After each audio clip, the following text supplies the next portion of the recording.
दोहे। हम लोग दोहे पाठ आज पढ़ रहे हैं, है ना। तो मैंने दो पढ़ा दिया था ना, कबीर के दो दोहे को मैंने पढ़ा दिया था। जाति न पूछो साधु की, पूछ लीजिए ज्ञान, मोल करो तलवार का, पड़ा रहन दो म्यान। ये तो मैं पढ़ा चुकी हूँ, बोलो यस और नो। Yes ma'am. हाँ, यस मैम। जवाब दिया करो, रिप्लाई किया करो। उसके बाद दूसरा भी मैंने पढ़ा दिया था। पहले दोहे में जाति न पूछो साधु की, पूछ लीजिए ज्ञान, यानी किसी भी ज्ञानी व्यक्ति की जाति नहीं पूछनी चाहिए, बल्कि उसके ज्ञान को हमें आत्मसात करना चाहिए। यानी उसके ज्ञान को हमें सीखना चाहिए, वो क्या ज्ञान दे रहा है, कितना ज्ञानी है, कितनी अच्छी बातें बता रहा है हमारे काम के लायक, है ना। हमारे सही मार्ग पर जाने के लिए हमें कौन सी सही बातें वो बता रहा है। कुछ बच्चे वीडियो ऑन नहीं किए हैं, please open your video. Yes, एक ही बच्चा, दो बच्चा हमेशा ऑन करता है, बाकी बच्चे तो ये अंकिता कृष्णा हमेशा ऑन रखती है, कुमार अंशु भी ऑन रखता है, बाकी बच्चे नहीं रखते हैं। क्यों बच्चों, ऑन रखिए वीडियो। तो पहले वाले दोहे में जाति पर ध्यान न देते हुए ज्ञान पर हमें ध्यान देना चाहिए, और ज्ञान को ही हमें अपना आधार बनाना चाहिए, न कि जाति। दूसरे दोहे में कबीर ने बताया है कि छोटी चीजों और छोटे व्यक्तियों से तात्पर्य है समाज का वैसा वर्ग जो आर्थिक रूप से कमजोर है या आर्थिक रूप से पिछड़ा हुआ है। ऐसे लोगों को हमें कभी भी तिरस्कृत नहीं करना चाहिए, इनका अनादर नहीं करना चाहिए, निरादर नहीं करना चाहिए, अपमान नहीं करना चाहिए। क्योंकि हमारी समझ से ये तो बड़े छोटे लोग होते हैं, हमें लगता है कि हम इनको अपने पास क्यों फटकने दें, हम इन्हें क्यों गले लगाएं, हम इनके साथ दोस्ती क्यों करें। लेकिन कबीरदास कहते हैं कि यही छोटा सा तिनका, एकदम छोटा सा तिनका, अगर जो पैर के नीचे रहता है रास्ते में चलते हुए, अगर वही उड़कर आंखों में पड़ जाता है तो बहुत कष्ट का कारण बनता है। तो कभी भी छोटे लोग या छोटी जो आर्थिक स्थिति से जिनकी कमजोर है, ऐसे लोगों का कभी हमें निरादर नहीं करना चाहिए, ठीक है। इससे संबंधित आपने दोहा पढ़ा भी है, हाँ, सुई और तलवार का दोहा पढ़े हो, हाँ, पढ़े हो या नहीं। युद्ध के मैदान में तलवार काम आता है, सुई नहीं, और जहां कपड़ा फटने पर सुई का प्रयोग हम करते हैं, तलवार का नहीं। तो हर वस्तु का अपना अलग अलग महत्व है। ये तो अलग बात हुई, लेकिन इसमें है कि हमें छोटी वस्तुओं की कभी अवहेलना या उनका निरादर नहीं करना चाहिए, क्योंकि जब आंखों में पड़ जाते हैं ये छोटे से तिनके तो हमारे लिए बड़े घातक साबित होते हैं। तीसरा, कुटिल वचन सबते बुरा, जारी करे सब छार, साधु वचन जल रूप है, बरसै अमृत धार। यहाँ वचन के महत्व, वाणी के महत्व पर कबीर ने, वाणी से संबंधित और भी दोहा याद है आपको रहीम का? Yes ma'am. मैम कबीर का याद है। कबीर का बोलो। Yes ma'am. कागा का को धन हरै, कोयल का को देत, हाँ मीठे बोल सुन के जग अपना कर लेत। हाँ, ये कोयल और कौवा का उदाहरण उन्होंने दिया है कि दोनों देखने में तो एक जैसे ही होते हैं, लेकिन उनकी पहचान कब होती, कैसे होती है? उनकी आवाज और उनकी बोली से। दोनों का रंग एक होता है, काला ही होता है देखने में, दोनों काले होते हैं, लेकिन उनकी आवाज से हम यह तय करते हैं कि कौन कोयल है और कौन कौवा, ठीक है। और दूसरा और भी है, बोली एक अमोल है, जो कोई बोले जानी, ये तराजू तोल के तब मुख बाहर आनी। यानी बोली जो है बहुत अनमोल है, इसे हमें बिना सोचे समझे नहीं बाहर निकालना चाहिए, क्योंकि हो सकता है कि बिना सोचे समझे यदि हम कोई बात बोल दें तो किसी व्यक्ति को, सामने वाले को बुरा लग जाए, तो वो दुखी हो जाए हमारी बातों को सुनकर। तो यहाँ कवि कहते हैं कि पहले हृदय रूपी तराजू में उसे तोल लेना चाहिए, यानी हृदय को तराजू माना गया है, उस तराजू पर हम अपनी वाणी को रखकर तौल ले। जिस तरह से सामान तौला जाता है ना तराजू पर, और तब ग्राहक को दिया जाता है, उसी तरह हमें भी, मनुष्यों को भी हृदय रूपी तराजू पर पहले क्या करना चाहिए? वाणी को, अपने बात को जो हम रखने वाले हैं, जो बात हम बोलने वाले हैं, उसको पहले हृदय रूपी तराजू पर तौल लेना चाहिए, फिर मुंह से बाहर निकालना चाहिए। बेटा श्रुति, तुम अपना वीडियो ऑन ठीक करो बेटा, टेढ़ा है उसको सीधा कर लो। श्रुति 8B अपना, हाँ तुम्हारी पिक्चर जो है वो टेढ़ी आ रही है, उसको सीधा कर लो। नेक्स्ट, तो यहाँ कुटिल वचन सबते बुरा। कुटिल यानी कठोर, कठोर वचन अंडरलाइन करके बच्चे, सबके हाथ में पेंसिल है या नहीं? सबके हाथ में पेंसिल है ना? हाँ, तो कुटिल के नीचे अंडरलाइन करके ऊपर में लिख लो कठोर। सभी बच्चे लिखें, क्योंकि शब्दों का अर्थ यदि आपको पता रहेगा तभी आप कुछ कर सकते हैं। जारी, जारी यानी जलाकर। छार, छार का अर्थ होता है राख। फिर उसके नीचे देखिए साधु वचन, साधु यानी मधुर, मधुर मीठा वचन। तो यहाँ कुटिल वचन सबसे बुरा, कठोर वचन सबसे बुरा है। कबीर ने कहा है कठोर वचन सबसे बुरा है। क्यों? क्योंकि ये सब कुछ जलाकर राख कर देता है। यदि हम कठोर वचन बोलते हैं किसी के सामने, तो क्या होता है? हमारा जो भी मधुर संबंध रहता है वो जलकर राख हो जाता है, क्षण भर में वो राख हो जाता है। ठीक है, यानी हमारे जो संबंध बने हुए थे वो संबंध तुरंत समाप्त हो जाते हैं। तो यहाँ कबीर ने कहा है कि कभी भी कठोर वचन नहीं बोलना चाहिए। ठीक है, क्योंकि कठोर वचन संबंधों में दरार पैदा तो करती ही है, साथ ही मधुर संबंधों को राख में परिवर्तित कर देती है, और राख किसी काम का नहीं होता। साधु वचन जल रूप है, बरसे अमृत धार। और साधु वचन यानी मधुर वचन का रूप यह है, इसका स्वभाव यह है कि इस जब किसी के व्यक्ति के मुंह से जब मधुर वचन, मीठी वाणी का प्रयोग करता है, तो लगता है कि मुंह से अमृत की धारा बह रही है। और अमृत जो है वो जीवन दायिनी होती है। विष जो है वो जीवन समाप्त करने वाला होता है, और विष का विलोम क्या होता है बच्चों? अमृत। अमृत होता है ना? तो अमृत पीने से लोगों का जीवन बचता है, और विष पीने से लोगों का जीवन समाप्त हो जाता है। तो यहाँ कठोर वचन को विष के समान ही माना गया है, और मधुर वचन को अमृत के समान। क्लियर हुआ? हाँ, यस मैम। गुड।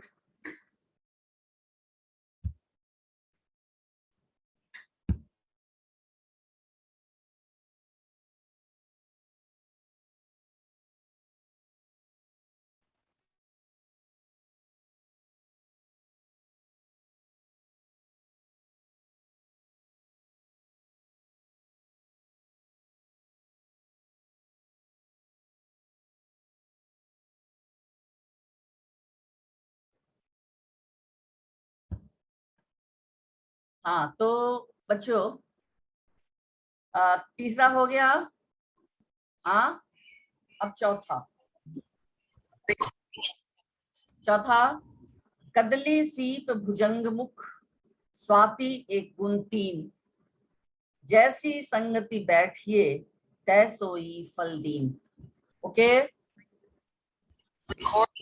इसका कोई बता सकता है? उस दिन मैंने शायद बताया भी था। हाँ बोलो। कदली सीप भुजंग मुख, स्वाति एक गुण तीन, जैसी संगति बैठिए तै सोई फल दीन। इसमें कवि रहीम ने, रहीम का दोहा है, इसमें रहीम ने किसके बारे में बताया है? संगति के बारे में, संगति का प्रभाव। कदली सीप भुजंग मुख यानी स्वाति नक्षत्र की एक बूंद होती है, लेकिन तीन वस्तुओं में गिरकर वो तीन आकार प्राप्त करती है। ठीक है बच्चों, केले में गिरकर कदली यानी केले के में गिरने पर क्या बनता है? बताइए। कपूर। कपूर, वेरी गुड। सीप के मुंह में गिरकर स्वाति नक्षत्र की बूंद जब सीप में पड़ती है तो मोती। मोती, वेरी गुड। मैम मोती। हाँ, और सांप के मुंह में गिरकर विष। विष। यस, सांप के मुंह में गिरकर विष। यानी जैसी संगति बैठिए तै सोई फलदीन। इसमें रहीम दास कहते हैं कि स्वाति नक्षत्र की बूंद तो एक ही होती है, लेकिन 3 वस्तुओं में गिरकर वो 3 आकार और रूप ग्रहण करती है। केले में गिरकर कपूर, सीप में गिरकर मोती और सांप के मुंह में गिरकर जहर बनती है। तो कबीर दास यहाँ रहीम कहते हैं कि जो व्यक्ति जिस तरह के व्यक्ति के संगति में रहता है वो उसी तरह का बन जाता है। यानी संगति का बहुत असर पड़ता है। अगर हम किसी चोर के साथ रहेंगे तो हमारा स्वभाव चोरी का बन जाएगा, ठीक है।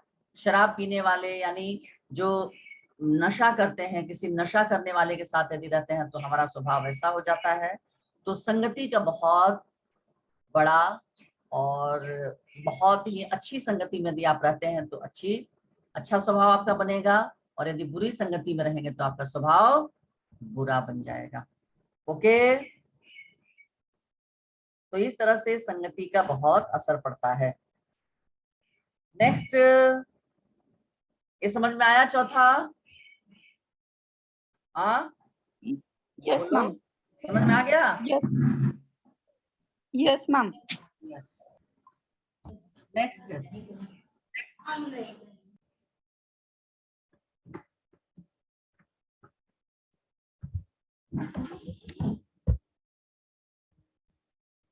एक मिनट।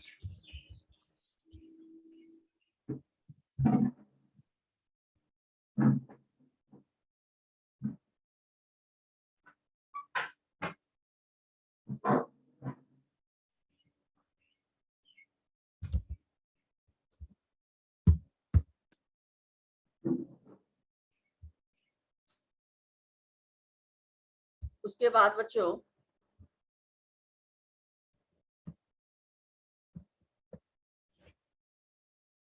रूठे सुजन मनाइए जो रूठे 100 बार, रूठे सुजन मनाइए जो रूठे 100 बार, रहीमन फिरी फिरी पोहिए टूटे मुक्ताहार। इसका कोई अर्थ बता सकता है कोई बच्चा? बोलो। हाँ, कोई बता सकता है? नहीं? रूठे सुजन मनाइए, यहाँ सुजन से क्या तात्पर्य है बच्चों? सुजन का क्या अर्थ होगा, बताओ?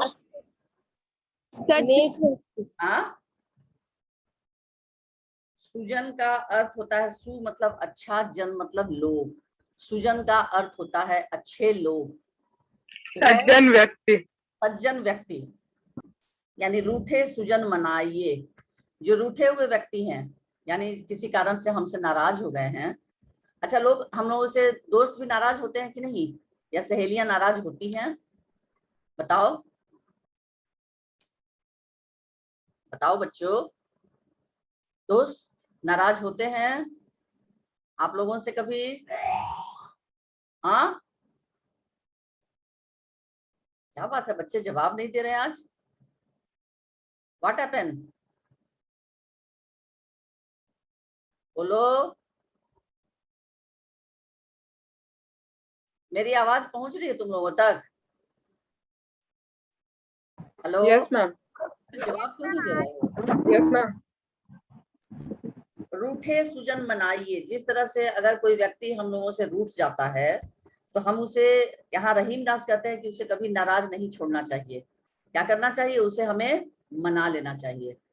यानी वो बार बार यदि हमें हमसे रूठता है तो हमें उसे बार बार मनाना चाहिए। क्यों? रूठे सुजन मनाइए जो रूठे 100 बार, यदि हमसे 100 बार भी वो नाराज होते हैं तो हमें उनको मना लेना चाहिए, क्योंकि रहीमन फिरी फिरी पोहिए टूटे मुक्ताहार। मुक्ता यानी मोतियों की जो माला होती है वो बहुत कीमती होती है। तो रहीम दास कहते हैं कि जिस तरह से मोती की माला यदि टूट जाती है तो हम क्या करते हैं? उसे बार बार जोड़ते हैं। तो उसे फेंक देते हैं? फेंकते तो नहीं है ना। क्या करते हैं उसका? हम मोती की माला बार बार टूटती है, हम उसे बार बार गूंथते हैं और बार बार गूंथ कर पहन लेते हैं। तो ये सज्जन लोग, अच्छे व्यक्ति हमारे लिए मोतियों की माला की तरह ही होते हैं। यदि वो नाराज होते हैं तो हमें उन्हें बार बार मनाना चाहिए। क्लियर हुआ? समझ में आया दोहा बच्चों? हाँ, यस मैम। क्या बात है, आज तुम लोग जवाब नहीं दे रहे हो, सब शांत बैठे हो, क्या कोई बात है? हाँ, बोलो, कोई समस्या है तुम लोगों को? No ma'am. कोई समस्या है बच्चे? आज वीडियो भी ऑन नहीं किए हो तुम लोग, वीडियो भी ऑन करो। हाँ, सब लोग वीडियो बंद कर दिए हो, ऑन करो वीडियो अपना। यस, तो ये 5वां नंबर समझ में आ गया बच्चों? यानी सज्जन लोग यदि हमसे नाराज होते हैं तो हमें उन्हें बार बार मनाना चाहिए, क्योंकि मोतियों की माला मोती की तरह ये कीमती होते हैं। जिस तरह से मोती की माला यदि बार बार टूटती है तो हम उसे बार बार गूंथते हैं, उसे फेंक नहीं देते। ओके, उसके बाद है बिगड़ी बात बने नहीं लाख करो किन कोई, रहीमन फाटे दूध को मथे न माखन होए। बिगड़ी बात बने नहीं, जो बात एक बार बिगड़ जाती है कितना भी प्रयास किया जाए वो बात बनती नहीं है। ठीक है, जिस तरह से फटे हुए दूध को यदि हम लाख उसमें खूब उसको कितना भी मथेंगे लेकिन उसमें से मक्खन की प्राप्ति हमें नहीं होगी, उसी तरह एक बार जो बात बिगड़ जाती है रहीम के अनुसार, हम कितनी भी कोशिश करें वो बात फिर बनती नहीं है। तो हमारी कोशिश क्या होनी चाहिए, बचाओ, कोई बच्चा बताए मुझे, रहीम के अनुसार फिर हमारी क्या कोशिश होनी चाहिए? हाँ, हम लोग को अपनी बात समय पे मना लेनी चाहिए। हाँ, बताओ क्या कोशिश होनी चाहिए? कोई बच्चा मुझे बताओ। हाँ, जो बिगड़ी हुई बात है हम लोग को उसे समय पे मना लेना चाहिए। नहीं बेटा, इसमें है कि बिगड़ी बात बने नहीं लाख करो किन कोय, रहीमन फाटे दूध को मथे न माखन होए। यानी हमें ये कोशिश करनी चाहिए कि हमारा किसी के साथ भी संबंध खराब ना हो।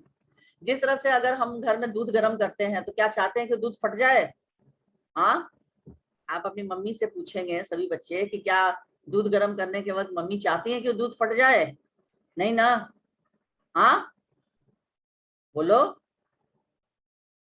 क्योंकि दूध को बॉयल करके उसका दही बनेगा, ठंडा करके फिर उसे पिया जाता है, उसका चाय बनता है, तो उसको तो हम लोग नहीं चाहेंगे कि फट जाए, क्योंकि फट जाने पर फिर एक ही चीज हो सकता है, छेना बन जाएगा तो उसको खाना पड़ेगा। ऐसे दूध का बहुत सारा काम हो सकता है।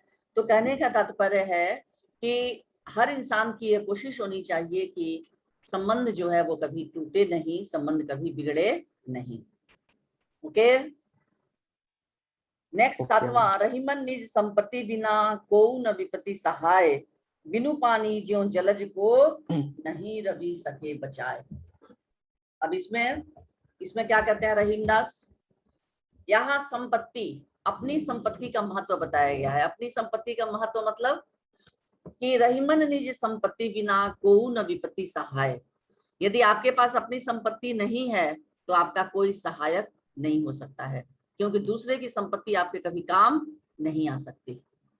दूसरे की संपत्ति, मान लीजिए आपका पड़ोसी या आपके घर के कोई संबंधी बहुत पैसे वाले हैं, तो जरूरत पड़ने पर यह जरूरी नहीं है कि वो आपको अपनी संपत्ति देकर आपकी मदद करें, उस समय आपकी अपनी संपत्ति आपके काम आएगी। अब उदाहरण रहीम ने किस चीज का दिया है, बिनु पानी ज्यों जलज को नहीं रवि सके बचाए। रवि का क्या अर्थ है बच्चों? यहाँ रवि किसे कहते हैं, किसका नाम है रवि? सूरज। सूरज, सूरज। रवि यानी सूरज का पर्यायवाची शब्द है। और जलज किसे कहते हैं? जलज पानी। कमल पानी। कमल। आप लोगों का पर्यायवाची बहुत कमजोर है बच्चों। जलज कमल को कहते हैं ना, पंकज भी कहते हैं कमल को, और जलज भी कहते हैं। जलज इसलिए कहते हैं, जल का मतलब होता है पानी और ज का मतलब होता है पैदा होने वाला, यानी पानी से पैदा होने वाला, इसलिए इसका नाम है जलज। ठीक है, तो इसका उदाहरण देते हुए रहीम दास क्या कहते हैं कि जिस तरह से कमल का पानी, पौधा जो है कमल का पौधा, वो पानी में ही खिलता है, पानी में ही रहता है, लेकिन यदि उसे पानी से निकाल कर हम सीधे सूर्य की रोशनी के सामने उसे जमीन पर रख दें तो क्या वो जिंदा रह पाएगा? सूर्य की रोशनी उसे बचा पाएगी? बताओ। No, no ma'am. मैम। यदि कमल को पानी न मिले और सिर्फ सूर्य की रोशनी में उसे हम रख देते हैं तो वो ज्यादा देर तक जिंदा नहीं रह सकता है, वो मुरझा जाएगा और सूख जाएगा।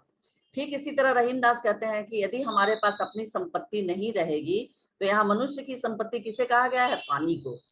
और दूसरे की संपत्ति किसे कहा गया है? सूर्य की रोशनी को। जिस तरह से दूसरे की संपत्ति हमारे काम नहीं आएगी वो है सूर्य की रोशनी। जिस तरह से सूर्य की रोशनी कमल को नहीं बचा सकती, उसी तरह दूसरे की संपत्ति हमारे कभी काम नहीं आ सकती। हमारी संपत्ति यहाँ क्या है? पानी। यानी पानी जिस तरह से कमल की रक्षा करता है, उसी तरह हमारी अपनी संपत्ति, हमारा अपना पैसा, धन दौलत ही हमारे काम आ सकता है। क्लियर हुआ बच्चों? समझ में आया? नहीं समझ में आ रहा तो फिर बोलो, मैं फिर Yes, समझाऊंगी। ma'am. समझ में आ गया सबको? यस हाँ? मैम। Yes, yes, ma'am. और परीक्षा में सब गलत सलत लिखते हो। बहुत कम बच्चे ही हैं जो एकदम टू द पॉइंट लिखते हैं। टू द पॉइंट आंसर लिखा कीजिए। अगर आंसर नहीं समझ में आता है तो फिर आप कहेंगे तो मैं समझा भी दूंगी, ठीक है? लेकिन आंसर कम से कम 3 नंबर का है तो थोड़ा बड़ा लिखा कीजिए। अति संक्षिप्त लिखते हैं आप लोग प्रश्नोत्तर। नेक्स्ट है बिहारी। बिहारी के 3 दोहे हैं। शीस मुकुट कटि काछनी, कर मुरली उर्माल, यही बानिक मोह मन बसो, सदा बिहारी लाल। यहाँ शीस का क्या अर्थ होता है बताओ? शीस, शीस का अर्थ क्या सीड। होगा? Ma'am seed. Ma'am seed. तीर। नीचे दिया हुआ सीड। है कटी। कटी यानी कमर। काछनी, काले धागे में पिरोए काले हुए धन के। मोती। छोटे बच्चों को पहनाया जाता है ना काछनी, कमर में पहनाया जाता है, काला धागा में पहनाया जाता है मोती। क्यों पहनाया जाता है? किसी को पता है? कोई बच्चा बता सकता है? छोटे बच्चों को काले धागे में हाथ में और कमर में और पैर में भी पहना दिया जाता है, काले धागे में मोती पिरोकर। क्यों? और मोती भी होता है काला और सफेद रंग का।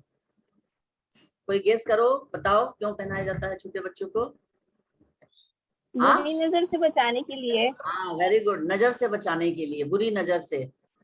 छोटे बच्चों को अक्सर नजर जल्दी लग जाती है और नजर का मतलब होता है कोई उसके सुंदरता को देखकर, चाहे उसका बच्चा बहुत अच्छा से स्वस्थ है, हृष्ट पुष्ट है, तो देखने वाला उसे कहेगा कि अरे बहुत अच्छा बच्चा है, बहुत सुंदर बच्चा है, तो उसे तुरंत नजर लग जाएगी। तो इसीलिए लोग उसे क्या करते हैं? काले धागे में मोती पिरोकर पहना देते हैं, तो उसको कहते हैं काछनी। ठीक है? कर मुरली उर्माल। उर यानी हृदय, माल मतलब माला। उर का क्या अर्थ होता है? हृदय। और माल यानी माला। यही बानिक, बानिक मतलब रूप। ठीक है? अब यहाँ पर बिहारी कह रहे हैं, यहाँ पर थोड़ा अंदाजा लगा कर बताओ तो मुझे कि किसका यहाँ वर्णन हो रहा है? इस दोहे में कवि बिहारी किसका वर्णन कर रहे हैं? मैम कृष्ण जी का। कृष्ण का। Very good. किस बच्चे ने जवाब दिया? Ma'am Kumar Anshu. Kumar Anshu. Yes, very good answer. Krishna Krishna को अपना आराध्य मानते हैं बिहारी। यानी कृष्ण को अपना वो सब कुछ मानते हैं। हर व्यक्ति का अलग अलग होता है ना भगवान में आस्था। कोई दुर्गा का भक्त होता है, कोई काली का भक्त होता है, कोई हनुमान का भक्त होता है, कोई कृष्ण का, कोई राम का, होते हैं ना। ये सारे संसार के लोग एक ही भगवान को मानते हैं। भगवान तो एक ही है, परमात्मा तो एक ही है, लेकिन उसके रूप अलग अलग है ना। बताओ बच्चों। Yes, ma'am. यस। तो हर कोई अलग अलग रूप में अपनी आस्था रखता है, लेकिन कहा गया है कि परमात्मा तो एक है, ईश्वर तो एक है, लेकिन उसके रूप अनेक हैं और जिसकी जिस रूप में आस्था। तो यहाँ बिहारी जो है कृष्ण को अपना सब कुछ मानते हैं, आराध्य मानते हैं, उनकी आराधना करते हैं, उनकी पूजा करते हैं। तो अब उनके रूप का वर्णन यहाँ कर रहे हैं, कृष्ण के रूप का। और वो भी कौन सा रूप? बाल्यावस्था का रूप, बचपन का रूप। जब कृष्ण बालक हैं उस समय का वर्णन यहाँ पर बिहारी कर रहे हैं। शीस मुकुट, यानी कृष्ण के सिर पर क्या है? मुकुट है। अच्छा, कृष्ण किस चीज का मुकुट पहनते हैं बताओ कोई? कृष्ण के सिर पर जो मुकुट रहता है किस चीज का? गेस करो। कृष्ण के रूप को नहीं देखते? मोर पंख। मोर पंख, मोर मैम पंख। वेरी गुड, मोर पंख। मोर के पंखों का मुकुट होता है और कमर में काछनी, वही काले धागे में पिरोए हुए, ठीक है, काछनी, और कर मुरली उर्माल। कर मतलब हाथ, हाथ में क्या रहता है? मुरली, और उस मुरली को लेकर वो बजाते रहते हैं। और हृदय, उर यानी हृदय या छाती पर क्या धारण किए रहते हैं? माला, फूलों की माला, माला। ठीक है। तो शीश मुकुट, कटिकाछनी, कर मुरली उर्माल, यानी कृष्ण का ये रूप, सिर पर मोर के पंखों का मुकुट, कमर में काले धागे में पिरोए हुए काछनी, हाथ में मुरली और गले में माला, यानी कृष्ण का यह रूप जो है, यही बानिक, बानिक का मतलब यही रूप, यही रूप बिहारी अपने मन में बसाकर रखना चाहते हैं। सदा बिहारी लाल, यहाँ बिहारी जो है कवि अपने बारे में कह रहे हैं कि मुझे कृष्ण का यह रूप बहुत ही अच्छा लगता है, और मैं जब भी कृष्ण को देखना चाहता हूँ तो इसी रूप में मैं उनको देखना चाहता हूँ, और अपने मन में मैं यही रूप बसाकर रखना चाहता हूँ। ठीक है, आई बात समझ में? हर व्यक्ति को भगवान का अलग अलग रूप पसंद है, और वो उसी रूप को अपने मन में, हृदय में बसाकर रखना चाहते हैं। तो यहाँ बिहारी को कृष्ण का यह रूप सबसे ज्यादा प्रिय है। और वो रूप कौन सा है? बाल्यावस्था का रूप, युवावस्था का नहीं, बाल्यावस्था। वैसे कृष्ण हमेशा वो यही रूप में रहते हैं, इसी रूप में रहते हैं, लेकिन कमर में काछनी, हाथ में मुरली, तो ये काछनी और जो पहन के रहते हैं वो छोटे बच्चे ही अक्सर पहनकर घूमते रहते हैं। नेक्स्ट है बिहारी का, फिर आगे उन्होंने जो भी लिखा है, ये बिहारी ने ये कृष्ण से संबंधित बातें उन्होंने लिखी है। अब देखिए उन्होंने क्या लिखा है। सोहत ओढ़े पीत पट, श्याम सलोनी गात, मनोनील मणि सैल पर, आतप पर्यो प्रभात। सोहत का क्या अर्थ है बच्चों, बताओ? सोहत मतलब शब्दार्थ नीचे दिया हुआ है, आप लोग एक जगह सब लिख, सुशोभित होना, शोभित होना, होना। पीत मतलब पीला। पीला, पीला। पट का अर्थ क्या पीला, होगा? पट, पट का अर्थ होता है कपड़ा। यहाँ लिख लो, पेंसिल से लिख लो, पट का अर्थ होता है कपड़ा। और एक पट का क्या अर्थ होता है, कोई बताए मुझे? एक तो कपड़ा होता है, बताओ। एक और पट का क्या अर्थ होता है? श्रुति संभिन्नार्थक शब्द जानते हो ना, सुनने में एक जैसा लेकिन उसके अर्थ अलग अलग होते हैं। एक पट का अर्थ दरवाजा नहीं होता है, पट बंद कर दो, हाँ, तो श्रुति संभिन्नार्थक अर्थ पट मतलब दरवाजा और वस्त्र। और अब ये बताओ कि पट का कम से कम 3 मुझे पर्यायवाची बताओ। एक तो हो गया पट का कपड़ा, और 2 पर्यायवाची शब्द बताओ, बताओ बताओ। आप लोग अपने व्याकरण को इनहेंस करें, थोड़ा वृद्धि करें, थोड़े शब्दों को उसमें जोड़ें। सिर्फ चैप्टर पढ़ लेने से सब नहीं होगा। अचानक मान लो कभी कोई पूछ दे तो क्या जवाब दोगे तुम लोग? पट का कपड़ा होता है, वस्त्र होता है, वसन होता है, चीर होता है। मुझे 4-4 शब्द याद हैं। और अब भैया आप पढ़ रहे हैं, क्लास 7 से 8 में आए हैं, किताब भी आपकी ग्रामर की होगी, पर्यायवाची, विलोम, श्रुति संभिन्नार्थक, ये सारे शब्द तो आपके टिप ऑफ द टंग होने चाहिए, आपको कंठस्थ होने चाहिए। क्लास 5 से आपका विलोम, पर्यायवाची सब शुरू हो जाता है। 5 में आपने पढ़ा, 6 में पढ़ा, 7 में पढ़ा, और 8 में आप पढ़ ही रहे हैं। 8 में पढ़ते हुए भी आपका 4-5 महीना बीत गया। This is not a good thing. Enhance your knowledge of grammar, okay. थोड़ा ग्रामर पर ध्यान दीजिए आप लोग, क्योंकि 9th में भी रहेगा यही पर्यायवाची, विलोम, श्रुति संभिन्नार्थक। Nothing is new in your class 9th, okay. और कुछ नया नहीं रहेगा, पुरानी बातें ही रहेंगी, ओके। बात आई समझ में? Yes ma'am. Yes ma'am.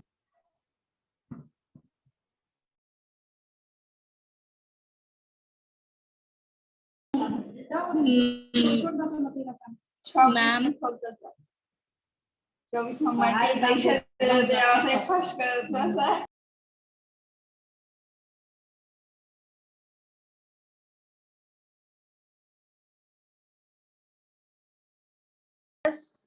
मैं अनम्यूट हो गई थी।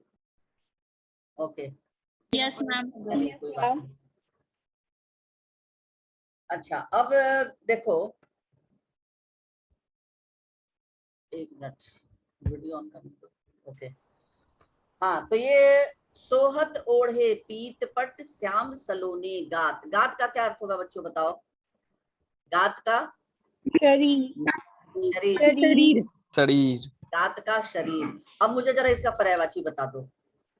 मैम देह तन, मैम देह और तन, वेरी गुड। देह, तन, बदन शरीर, बदन बदन। हाँ, काया भी होता है बच्चों, काया नहीं होता है। हाँ, काया, काया भी होता है। ओके, तो सोहत ओढ़े पीत पट श्याम सलोनी गात, मनो नील मणि सैल पर आतप पर्यो प्रभात।